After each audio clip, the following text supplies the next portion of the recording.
For today's episode, or actually for the entire month of September, we are doing something completely different here on the podcast. I am going to have a guest with me for this entire month. And we're recording this all in one time to play for y'all. But I wanted to talk about one of my favorite tools that I use in my business, which is called the 12-week year. It is a book and it is amazing. And I don't use this by myself. And I've never used this book just by myself. I started out many years ago reading this book along with a group of ladies. The only one that has stuck by me through this entire process is still here, and she is my guest today. Her name is Trisha Cortez, and she is my accountability partner and friend, and she's joining me on today's podcast. I'm so excited that you're here. Me too. Thank you. This is exciting. This is something we know a lot about. That's right. We use it in our everyday life and business. So Trisha and I met in Tain when she became the intern for my virtual assistant business. I have done internships since 2011. And the way that my internships work in my business is that I created a course that the ladies go through. And as they go through the course, in exchange for the cost of the course, they work with me and my business. And Trisha did that. And through that process, she became a virtual assistant. And so I'm going to let her tell you a little bit about her background and what she does now. Perfect. So I live near Cincinnati, Ohio, and I've been married. We have this in common. I've been married to my college sweetheart for 25 years this year, and we have two boys. But professionally, I actually was an elementary teacher for 20 years. And I was looking for more flexibility and freedom, which is when I met you. And then after taking your course, I kicked off my own virtual assistant business. Now I have 6 clients, and I mostly work with podcast clients at this point. But it's been such a blessing, especially going through the pandemic, to be able to work at home and have that flexibility. I love that part about working at home. Absolutely. And that is my mission has been since I started my internships to help other women be able to work from home because I have done it for most of anyone that has listened to my podcast for any length of time knows that I've been a virtual assistant for 16 years. It'll soon be 17 in October. And that is such a huge blessing in my life and my family that I wanted to share that with other people. And so that's why I started the internship and the course. But today we're talking about this concept of the 12-week year. So the very first thing that I thought that Trisha and I would cover for you is what the 12-week year is, because that is like the first step that you have to take in order to understand what we're talking about and what we use it for in our lives and our businesses. So the 12-week year is by Brian P. Moran, and it is a productivity system that helps individuals and teams to achieve more in less time. So let's share with them, Trisha, the basics of the 12-week year. So we read this book together many years ago, and we started implementing the concepts. So the very first piece of that is instead of treating if we're setting goals, instead of setting goals for an entire year and looking at the big picture, we set goals for 12 weeks at a time. And that shorter time period creates a sense of urgency that allows us to focus. How do you approach this when you are setting your goals? Because you and I do this probably a little bit different. I set my goals for the year still, but then I break them down into 4 major chunks for being able to implement this 12-week year concept. How do you implement that in your business? So that's interesting because I don't usually set yearly goals anymore. That I love that. I didn't think about that. So I literally, usually a week before the quarter, sit down and really just go through and brainstorm and just put out all the projects I want to work on, things like that. And then really just start to focus in and narrow down and figure out what I want to focus on for that quarter, because we have lots of ideas at any point spinning around. Oh, I want to do this and I want to do that. But then I take that time that week before to really focus in on what needs to happen that next quarter. And then I, of course, spend times in prayer, reassuring that's where God wants me to go that quarter as well. And then I try to solidify, usually not, you really can't do 10 goals. It's just, that's not where I am in the season of life I'm in. So usually I try to set 4 to 5 goals that I really want to focus on that quarter. And they may be goals that still need to be broken down into smaller tasks at that point. But I do still set like those 4 or 5 main goals, if that makes sense. Yes. So that's one of the concepts of the 12-week year, is that you're breaking away from the annual plans. And what I've noticed is, even though I set the yearly goals, sometimes my 12-week goals end up not being related. One of the things that it helps is shortening that planning cycle. It makes you take action. So basically what you do is set those goals for that 12-week period of time, and then you are able to set more focused goals rather than spreading it out. And one of my favorite concepts about the 12-week year is, if you set yearly goals, you tend to procrastinate. But True. when you set 12-week goals, what do? You don't have time to procrastinate. You don't have time to procrastinate. So you realize that we've got to get this done. And this book introduces weekly and daily planning systems that align with those 12-week goals. So Trisha and I both do this together. And like she said, at the beginning of that 12 weeks, we say, okay, these are the things I want to get accomplished. Now, I wanted to share with them, do you just, and I think it's the same for me, are these just goals that apply to your business or your life too? I think that's a very good point, because for me, I do both. I have every single time I have like my top couple business goals. And then usually I have something that I want to do in the house. We moved last year, so I was decluttering. So each month I I was remember. organizing a different part of my house. So I do both. I'm also working on like organizing my photos, because I have everyone else in the world. I have millions of photos, and Yep. I'm working on organizing that. So that's a reoccurring goal that I have been carrying over recently to get that done. So yeah, that's a very good point. Have a mix for sure. And you sometimes, when you're really working hard on business goals, you're like, oh, now I get to go work on photos for a while, or I get to go organize Yeah. the closet. It seems like Well, a break. one of my goals every year has been to read a certain number of books. And Yes. Trisha and I often talk about, okay, what book are you reading this time? Because she has that goal too. And so Yes. that's something that we do every 12 weeks. And one of the things that we talk about a lot is, okay, I read a business book. So this time I get to read a fun book, like a fiction book. And I often do that by listening to books. But so our goals, so when we set those goals for the 12 weeks, they're a mix of personal and business related goals. And then we have to break them down. And this is the concept of the 12-week year, is not just setting your goals, but creating a plan.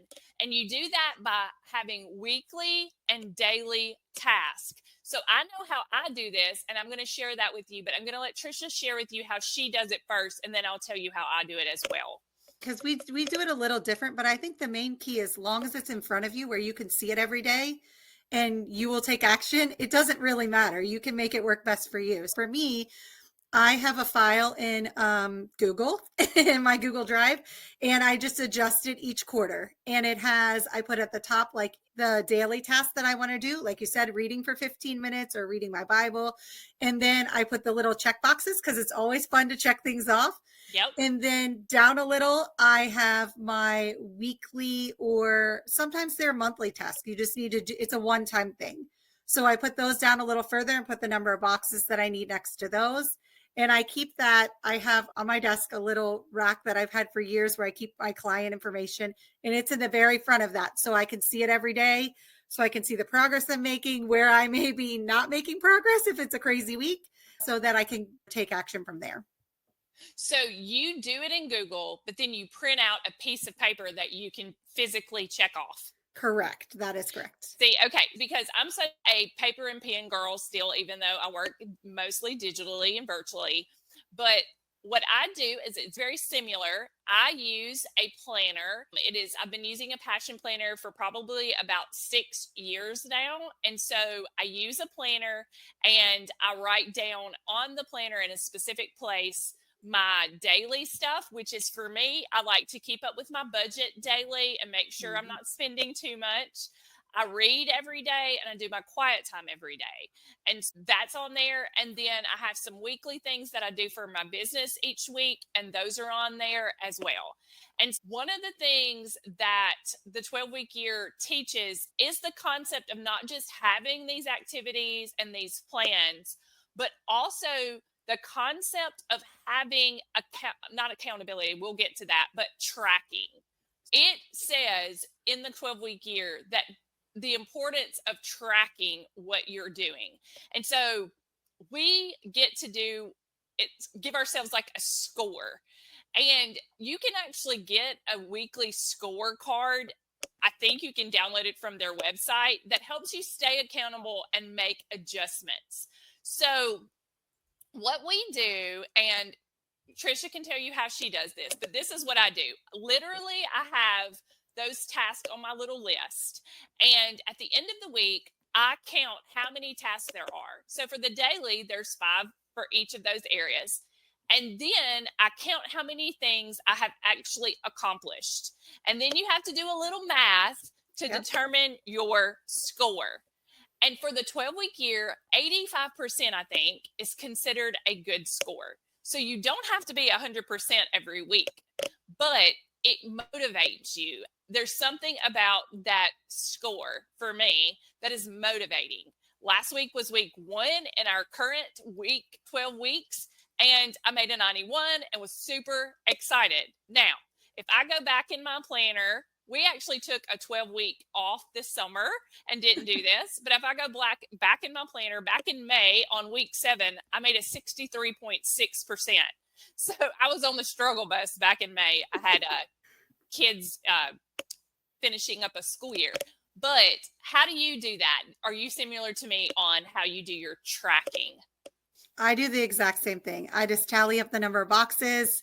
Like you said, divide it by how many there were total, and that's how you get your score. Now, for one other thing that I like to do is and you and I do this a lot. I had an abnormal week this week. I was out of the office part of yesterday and all of the day before.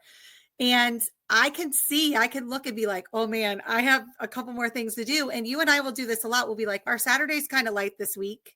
So I'm going to go ahead and try to push a little on Saturday, which I normally wouldn't. I would just take the day as with the family and try to get those things. So it helps in that way too, because you see where you are for the week and then see if you have an evening off at home, you can read your book at home, which you normally would have done during the day, but you didn't get to. But yeah, as far as adding up the scores, I do mine exactly the same way also. The tracking and scoring for me is huge because that helps me stay motivated. I'm a very tactile person and I like to check the boxes off. I write a to-do list every single day. And that's one thing I want to point out. This is different from your daily to-do list. This is stuff that you have goals to work on and otherwise you might ignore if you were just going about your daily to-dos, because on my daily to-do list I still have client work every single day. Right. The client work that I do is not counted in this is completely just goal oriented projects and tasks that help me to meet those goals. So it's not our daily business work. Would you say that's the case for you as well? It's more like working in your business. Sometimes Yep. when you get busy with client work, you neglect working in your business. And this kind of helps you to work in your business. And really, you think it doesn't matter, but these small steps along the way make a big impact at the end if you just keep doing it. And like you said, some weeks, this is also a disclaimer, because some weeks you are going to have a 60, like Yep. life happens and it is okay. And it's like my kids swim and they run cross country and it's okay. This is what I got last week. Now this week I'm trying to beat that score. I'm just trying to get a better score this week because It isn't going to be perfect. You're not going to get 100 every week, but if you make 85% every week, that's huge progress towards your goal. And it makes you feel good because, and that's one thing I want to say. We're going to talk about our relationship as accountability partners, but we are not competing against each other.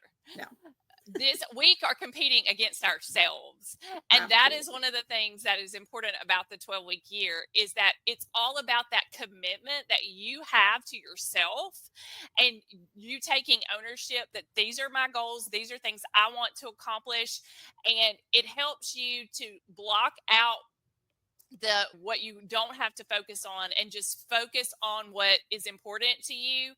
And it makes you realize what's truly important sometimes, because like you said, summer for example, I knew that I had a lot going on, and that we were facing a lot of things and stressful things in our personal lives. And so I decided, hey, I'm going to ask Trisha if it's okay if we take off a 12-week span of time. And I'm really glad that we did that, because honestly, I felt so much more motivated when we came back to it True. just a week or so ago. And now I can focus on these big goals that we have. And so I think the concept of the 12-week year, just to sum up what that concept is, that you are setting these goals for 12 weeks instead of for a year.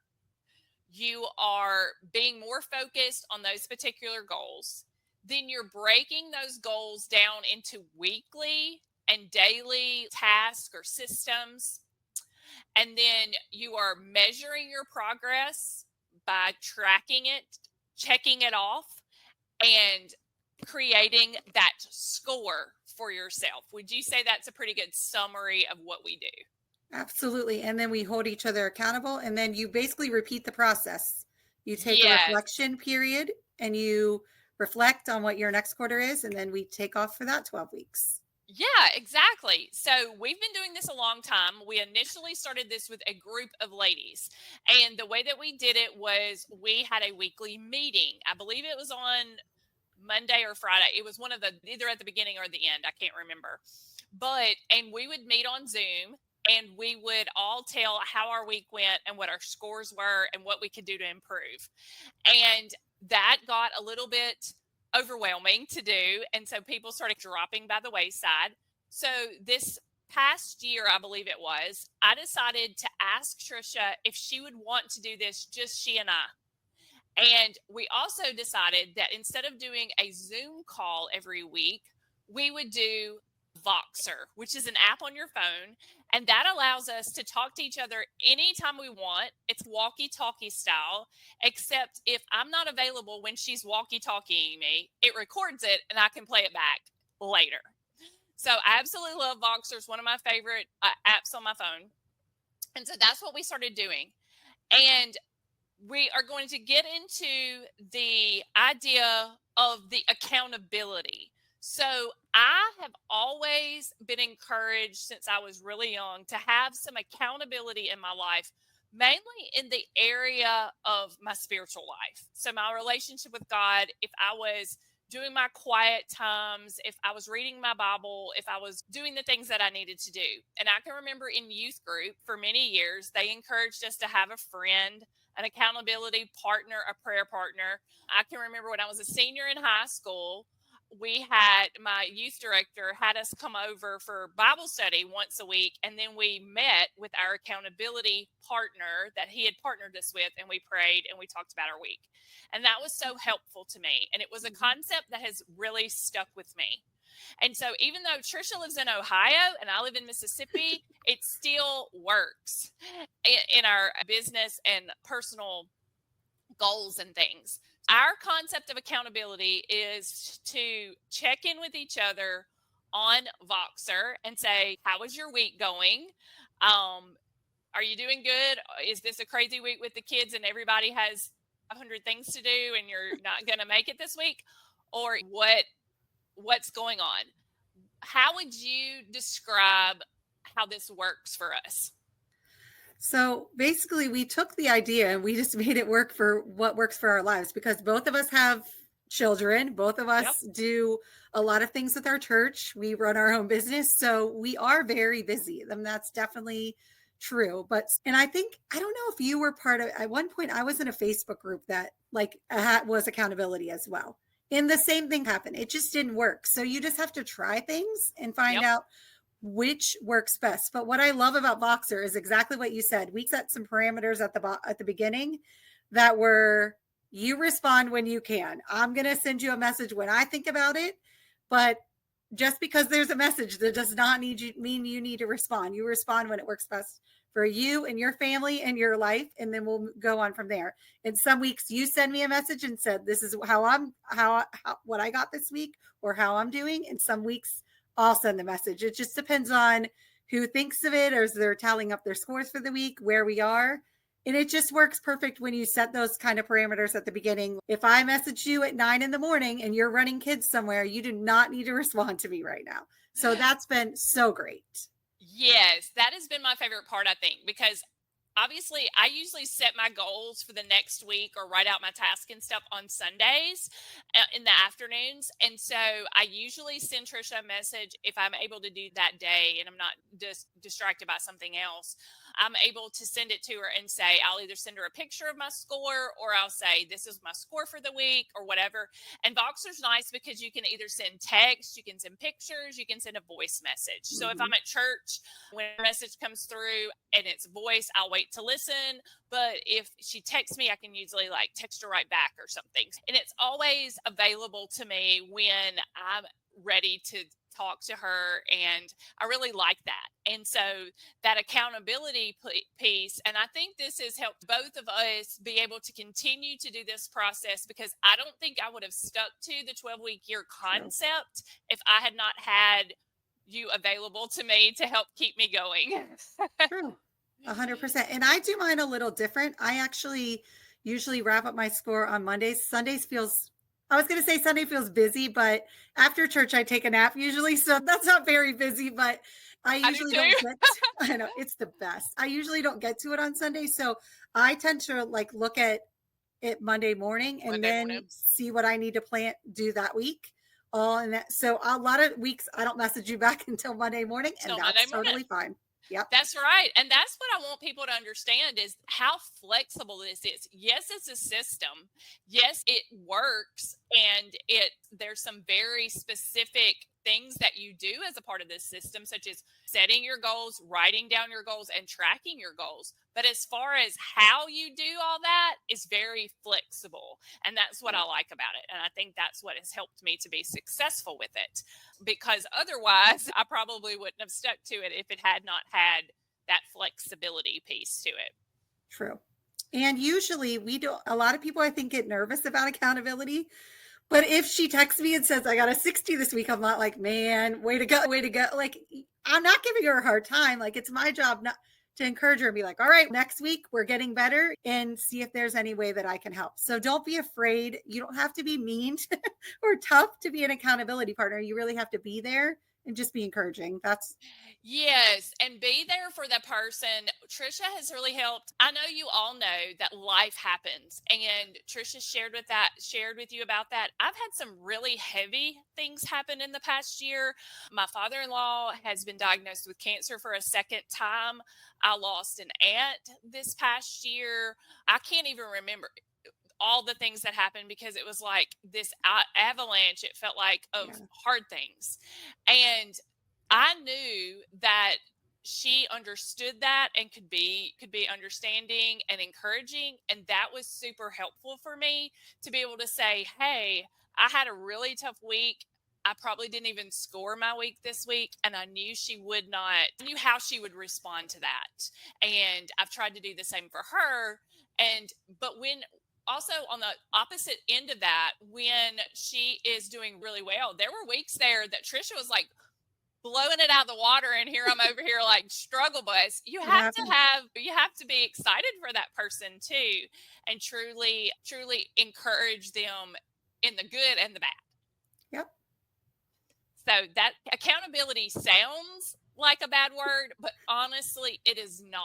It is a super helpful thing. And even way back when I was 16, 17, 18 years old learning about accountability, that was one of the things I learned early on, is that you're both in there. It's for both of you. It's not um, a me situation. It's not a competition. That was one thing. And it will help you both to grow. And I think that's something that we've definitely experienced with this process. What do you think? It definitely, I really feel like it sounds scary, I know sometimes, but I really feel like it's key because it really in many areas that I'm successful, like I have a small group that I meet with at church and we're doing Bible studies and things like that. And we know that we want to be with the group. Could we be behind? Sure. We have a grace, but so it's a great way to, it just really keeps you like, when you maybe don't feel like giving that extra push today, it really just helps you to give that extra push in a great way. And it really pays off in the long run.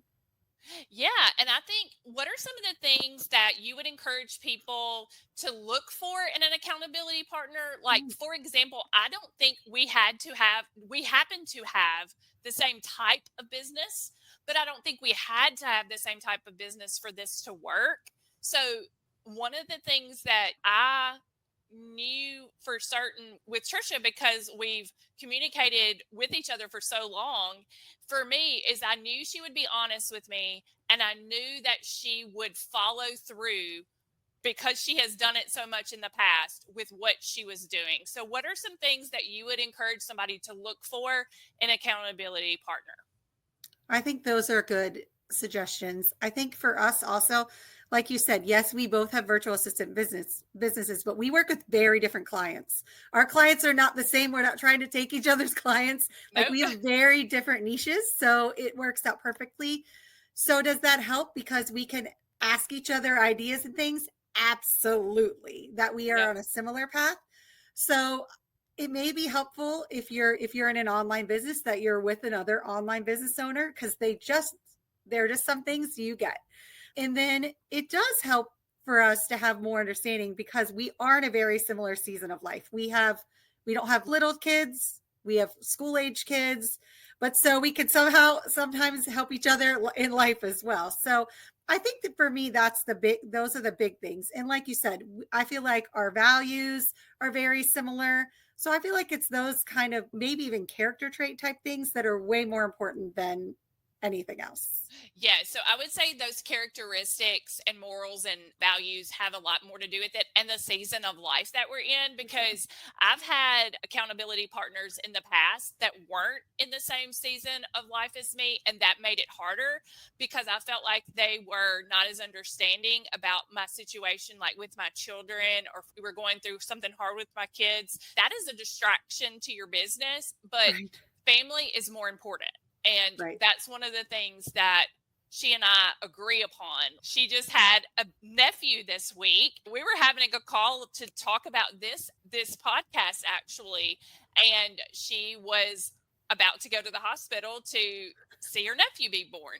That is so important. That is your family. And so we're on the same page with that sort of thing, how we put our family first over our businesses, and how we have the same, like she said, same about the same age kids. We both have kids in school or college. I have one in college. And so those are really important pieces to, I think, make you more compatible with your accountability partner.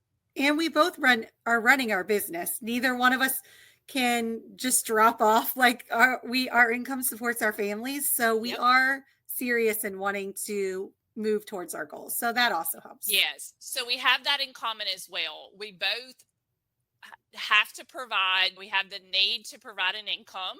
It's not something, this is not a hobby for us. It's a serious business for us. It brings in our family's income and helps to support our families. So that is another important piece, is how your accountability partner needs to be on the same page with you in that regard. If they're you would want somebody, if you're in business, to have a business that they are serious about versus a hobby. Absolutely. Okay, so let's talk about the results that we have seen from having, not only using the concept of the 12-week year, creating a set of goals and plans, but and being able to have a system. I'm all about systems to track those goals and plans, but also having that accountability.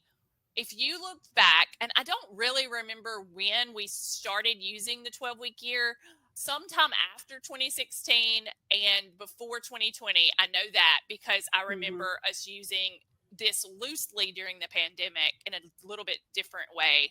But we've been using this, we could at least say 4 or 5 years probably. How has that made a difference in your life and your business? I have to be honest, I am not very good at long term. So I would set the goals at the beginning of the year. And like you said, I would either procrastinate too long that I couldn't get it done, or I wouldn't do it at all. And it would be out of sight and out of mind, and I would forget about it. So for me, it broke it down into small, manageable chunks that made it that I wasn't stressed out and overwhelmed. And it was in front of me every day. So I didn't forget about it.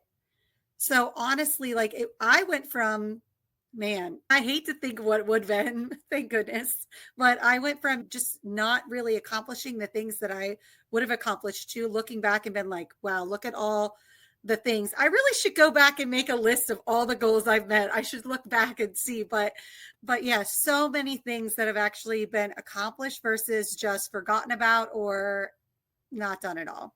Exactly. So I would have these big goals in my brain that were whirling around, and I would say, oh, I'll get to them someday. And I'll give you an example. So this past spring, I think it was during May, I created and launched and held a virtual summit for Christian virtual assistants. That is something I wanted to do for a really long time. But without the concept of the 12-week year and being able to split that into manageable pieces and chunks and having that accountability, I would have never done that because I had it on my big goals list for probably 5+ years. That's really sad, but it was. That's awesome. So that was one thing. And like you said, I would write them in the back of my planner because there's these open pages in the back of my planner. I would write my goals for the year back there, and then I would shut the planner and I would forget about them. It was just like you said, out of sight, out of mind. For me, that was always the case with my goals. They were out of sight, out of mind. And so this has helped me to look at it in a smaller, manageable chunk of time and have that when you're setting a goal and you're looking at it and you are thinking, okay, I'm going to do something to celebrate when I reach that goal, but it looks like it's so far away that you can't attain it. Mm-hmm. Versus you're setting a 12-week goal and every week you're checking something off. And to me, that's like a little mini celebration. And I'm able to see that I'm making progress. That has helped me more than anything. And for me, an added benefit to that is I have gotten to, and we have been able to talk about, like she said before, even life stuff that we're struggling with, which is for a woman especially is huge because there's only so many times you can complain to your husband about something. So, and they don't understand sometimes. And they don't get it all the time. Yep, they don't get it all the time. So that's been huge. So how would you encourage someone who maybe has heard this podcast and is interested in the concept? What would you tell them to do? So really, you just have to start somewhere. I feel like this is not new knowledge, but you really just have to start somewhere. And we started and followed the book very tightly at the beginning. And as you go, you just make changes to figure out what works best for you. So the key is just start. Even if you don't want to do 3 to 5 goals, start with one goal. It's fine. Start small, just start, adjust, be willing to be flexible and adjust as you go.